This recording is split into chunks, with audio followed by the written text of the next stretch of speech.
Hi hello friends, welcome back to our channel. ఈరోజు ఉసిరి ఆవకాయ చేసుకుందాము.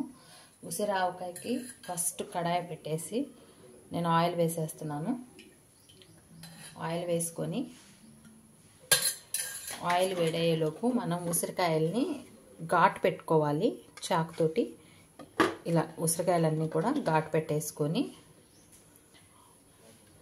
నేను అన్ని ఇలా ఘాటు పెట్టుకోవాలి. చాకుతోటి ఘాటు పెట్టేసుకున్న తర్వాత ఆయిల్ వేడవనిద్దాం. ఆయిల్ వేడిన తర్వాత ఫ్రై చేసుకుందాం. మిక్సీ జార్లోకి ఒక 2 table spoons red chilli powder తీసుకున్నాను. 2 స్పూన్స్ కారం తీసుకున్నాను కదా, దాంట్లోకి కళ్ళుప్పు నేను 1 టేబుల్ స్పూన్ యాడ్ చేస్తున్నాను. మీకు ఎంత కారం ఉప్పు కావాలి అనేది మీరు తీసుకోండి. నేనైతే 2 స్పూన్స్ 1 స్పూన్ తీసుకున్నాను. 1:2 రేషియోలో తీసుకున్నాను. మీరు మీ ఇష్టం వచ్చినంత తీసుకోండి. దీన్ని ఇప్పుడు మనం మిక్సీ పట్టేసుకుందాం. మనకు ఆయిల్ వేడైపోయింది. ఆయిల్ వేడైన తర్వాత జస్ట్ మనం పోపు దినుసులు ఆవాలు కొంచెం ఎక్కువ వేసుకోండి. ఆవాలు చిటపటమన్న తర్వాత జీలకర్ర, కరివేపాకు. ఇప్పుడు ఈ ఉసిరికాయల్ని మనం ఆయిల్లో వేసుకొని ఫ్రై చేసుకుంటాము. ఇది కొంచెం వాటర్ అంతా పోయి ఉసిరికాయలో ఫ్రై అవ్వాలి. వాటర్ పోతేనే మనకి ఆవకాయ అనేది టేస్ట్గా ఉంటుంది. ఆవకాయ పోయి రెడీ వాటర్ పోయి రెడీ అయ్యేంత వరకు మనం వీటిని ఫ్రై చేసుకోవాలి. మనకి ముక్క తెలుస్తుంది, మనం ఇట్లా పట్టుకుంటే మెత్తపడుతుంది. అంతవరకు మనం ఉసిరికాయలను ఫ్రై చేసుకోవాలి. మనకి ఉసిరికాయ మెత్తపడేలోపు ఈ ఉప్పు కారం ఉంది కదా, ఈ ఉప్పు కారాన్ని మనం మిక్సీ పట్టేసుకుందాము. నెక్స్ట్ వచ్చేసి వెల్లుల్లిపాయలు సన్నగా తరిగేసి యాడ్ చేసుకుందాము. మనకి ఇలా గోల్డెన్ బ్రౌన్లోకి రావాలి. ఉసిరికాయ గోల్డెన్ బ్రౌన్లోకి వస్తేనే మనకి పచ్చడి అనేది నిల్వ ఉంటుంది, లేదంటే పచ్చడి త్వరగా పాడైపోతుంది. ఇంకా 2 మినిట్స్ టైం పడుతుంది మనకి ఉసిరికాయ ఫ్రై అవ్వటానికి. ఉసిరికాయలో కొంచెం వాటర్ కంటెంట్ ఎక్కువ ఉంటుందండి, దానికోసమని కొంచెం ఎక్కువగా ఫ్రై చేసుకోవాల్సి ఉంటుంది. ఇంకొక 2 మినిట్స్ అయితే మనకి రెడీ అయిపోతాయి.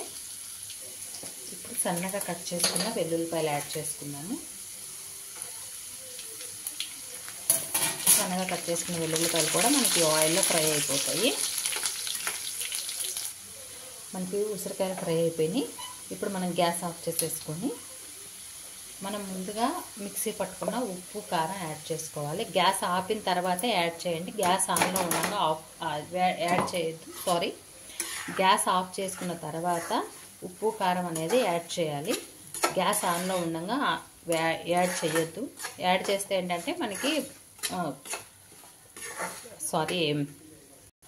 గ్యాస్ ఆన్లో ఉండగా ఉప్పు కారం యాడ్ చేసాము అంటే మనకి ఘాట్ అనేది ఫ్లేవర్ ఎక్కువ తెలుస్తుంది. దానికోసం అనేసి మనం గ్యాస్ ఆఫ్ చేసుకొని మనం స్పైసెస్ అనేవి యాడ్ చేసుకోవాలి. ఇలా మనం మంచిగా కలిపేసుకొని ఒక 2 డేస్ మనం ఈ మగ్గించుకున్నాం అనుకోండి, ఈ ఆయిల్లో ఈ ఉప్పు కారం అంతా కూడా మన ఉసిరికాయకి పట్టేస్తుంది. ఒక 2 డేస్ ఉన్న తర్వాత మీరు ముద్దపప్పులో నెయ్యి వేసుకొని తింటే సూపర్ టేస్ట్ అనేది ఉంటుందండి. వేడివేడి అన్నంలో నెయ్యి వేసుకొని ఇలా ఒక్క ఉసిరికాయ ముక్క పెట్టేసుకొని తిన్నారు అంటే సూపర్ టేస్ట్ అనేది వస్తుంది. ఇవాళైతే టేస్ట్ అనేది తెలియదండి మనకి. ఒక 2 డేస్ అయితే మనం వెయిట్ చేయాలి. మన ఉసిరి ఆవకాయ రెడీ అయిపోయింది. వేడి రైస్లో మనం సర్వ్ చేసుకుంటే సూపర్ టేస్ట్ అనేది వస్తుంది. మీరందరూ కూడా ఒకసారి ట్రై చేయండి. ఇప్పుడు రానున్నది సంక్రాంతి కాబట్టి కొంచెం చుట్టాలు హడావుడి ఎక్కువ ఉంటుంది కదా, అట్లాంటప్పుడు మనం ఇట్లాంటివి మనం స్టోర్ చేసి పెట్టుకున్నాము అంటే ఎక్కువ హడావుడి లేకుండా సింపుల్గా మనం సర్వ్ చేసేసుకోవచ్చు. ఎంతమంది చుట్టాలు ఉన్నా మనకి ఏదైనా కానీ మనకి ఎటువంటి హడావుడి అనేది అనిపించదు. ప్లీజ్ మీరు కూడా ట్రై చేయండి. ట్రై చేసి టేస్ట్ ఎలా వచ్చింది అనేది నాకు కామెంట్ చేయండి. Thank you for the watching. Please నా ఛానల్ మీలో ఎవరైనా కొత్తగా చూస్తున్నట్లయితే కనుక సబ్స్క్రైబ్ చేసుకోండి. Thank you for the watching.